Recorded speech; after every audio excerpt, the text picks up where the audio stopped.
Alcohol heart attack இதை பற்றி பார்க்கறது இந்த பதிவை பார்க்குறோம்.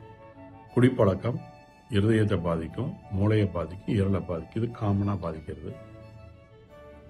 ஆல்கஹாலை எப்படி நிறுத்துறது? நிறைய பேருக்கு ஆல்கஹால் நிறுத்தணுங்கிற எண்ணம் வந்துடுது, நிறுத்தணும்னு கண்டிப்பாக நினைக்கிறாங்க. குறிப்பாக குடித்த ஒரு நாட்கள் இந்த எண்ணங்கள் அவங்களுக்கு இருக்கும். தலைவலி வரும், மயக்கம் வரும், அவங்க வேலை செய்ய முடியாது. பட் இருந்தாலும் அந்த அடிமை பழக்கத்துக்கு அவங்க பழகிறதுனால அதுக்கு அடுத்த நாள் ஆல்கஹால் அளவு குறைய குறைய மறுபடியும் குடிக்கணுங்கிற எண்ணம் அவங்க மூளையில் அவங்கள அறியாம வந்துடுது.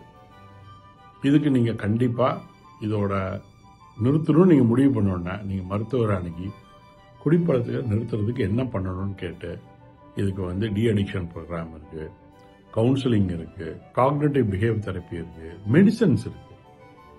மெடிசன்ஸ் அப்படிங்கிற மருந்துகள் மிக மிக முக்கியம். உடற்பயிற்சி மிக முக்கியம். அதோட தொடர்ந்து உடற்பயிற்சி, மெடிடேஷன், யோகா இதெல்லாம் பண்ணுறப்போ நம்ம மனசு நம்ம கட்டுப்பாட்டில் இருக்கும்.